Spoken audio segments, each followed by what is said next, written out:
কিছুদিন আগে একটা ভাবি আমাকে বলছিল টক দই ছাড়া কিন্তু রোস্ট খাওয়াই যায় না, রোস্ট রান্নাই করা যায় না, ভালো লাগে না খেতে, গন্ধ লাগে। এই কথাটা একটা ভাবি আমাকে বলছিল, মানে অনেক ভাবিরাই আমরা একসঙ্গে বসেছিলাম স্কুলে, সেই ভাবি গল্প করছিল। তো বললাম টক দই ছাড়া তো রোস্ট আমি অহরহ রান্না করি, সব সময় তো বাসায় টক দই থাকে না, তারপরেও তো আমার হাতের এই রোস্ট রান্নাটা বেস্ট হয়, আমার বাসার সবাই খেতে অনেক বেশি পছন্দ করে। তো যাই হোক, আমি কিন্তু প্রথমে পেঁয়াজ বেরেস্তা একটু বেশি তেলেই ভেজে উঠিয়ে নিয়েছি, আর পেঁয়াজ বেরেস্তার ভেতরে কিন্তু আমি একটুখানি লবণ আর চিনি দিয়েছি, এতে কিন্তু মুচমুচে হয়, সুন্দর কালার চলে আসে, তাড়াতাড়িও ভাজা হয়ে যায়। তো যাই হোক, পেঁয়াজ বেরেস্তাগুলো উঠিয়ে নিয়ে এদিক থেকে কিন্তু আমি মুরগির মাংসটা আমি মাখিয়ে নিয়েছি, শুধুমাত্র একটুখানি মরিচ গুঁড়ো আর লবণ দিয়ে একটু লেবুর রস দিয়ে মাখিয়ে রেখে দিয়েছিলাম। এর ভিতরে কিন্তু বেরেস্তাগুলো আমি ভেজে উঠিয়ে নিচ্ছি, আর একটু বেশি পরিমাণে সয়াবিন তেল দিয়েছি যেন এই বেরেস্তার সুন্দর একটা ফ্লেভার তেলের ভিতরে চলে আসে, আর সেই তেলের ভিতরে কিন্তু চিকেনগুলো ভেজে নিলে অনেক বেশি সুন্দর ফ্লেভার পাওয়া যায়। তো যাই হোক, মাখানো চিকেনগুলো কিন্তু সেই একই তেলের ভিতরে আমি একে একে বসিয়ে দিয়ে উল্টে পাল্টে একটু কালার চলে আসা পর্যন্ত ভেজে নেব। আমি কিন্তু হালকা এরকম লাল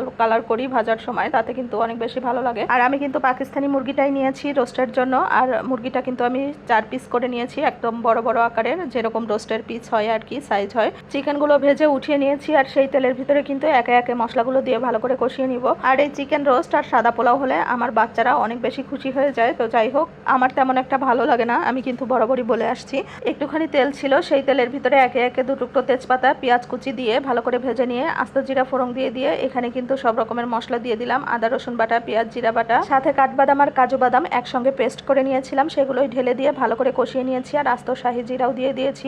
আবার এর ভিতরে কিন্তু আস্ত গরম মশলাও দিয়ে দিয়েছি, দিয়ে কষিয়ে নিচ্ছিলাম, ভালো করে নাড়াচাড়া করছিলাম। তো ওই সময় একটু পোড়া লেগে যাচ্ছিল জন্য একটু গোলানো দুধ দিয়েছিলাম, আমার কাছে লিকুইড দুধ ছিল না, এই কারণে গুঁড়ো দুধটাই দিয়ে একটুখানি পরিমাণ দিয়ে ভালো করে আবার নেড়ে চেড়ে এখানে চিকেন রোস্টের যে রাঁধুনি মশলাটা থাকে সেটার কিন্তু অর্ধেকটুকু পরিমাণ দিয়ে আরও একটু পরিমাণে গুঁড়ো দুধ গোলানোটা দিয়ে দিলাম, যেহেতু শুকিয়ে গিয়েছিল। তারপরে ভালো করে একদম কষিয়ে নিব, আর এই কষানোর পরে কিন্তু তেলটা উঠে আসবে, আর স্বাদমতো 1 চিমটি পরিমাণ লবণও দিয়ে দিয়েছি, আস্ত কিশমিশ দিয়ে ভালো করে ভাজতে থাকবো। মশলাটা ভাজা হয়ে গেলে সেই গুঁড়ো দুধ গোলানোর ভিতরে কিন্তু আরেকটু পরিমাণে গুঁড়ো দুধ দিয়ে বেশি করে পানি দিয়ে, যতটুকু পরিমাণে আমার লাগবে আর কি অতটুকু পরিমাণে পানি দিয়ে এখানে ঝোলের পানি হিসেবে আমি দিয়ে দিয়েছি।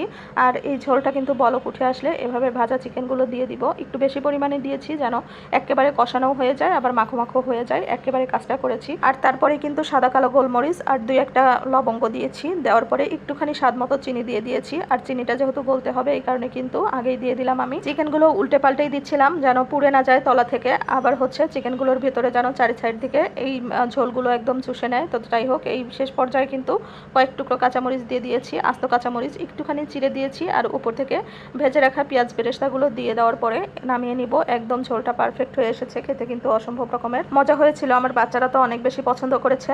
আর এর ভিতরে কিন্তু গোলাপ জল, কেওড়া জল কিছুই দেয়নি, আমার বাসায় যদিও ছিল, আমার বাসার কেউই এই স্মেলটা পছন্দ করে না, এই কারণে দেওয়া হয়নি, তারপরেও খেতে অনেক বেশি মজা হয়েছে আলহামদুলিল্লাহ।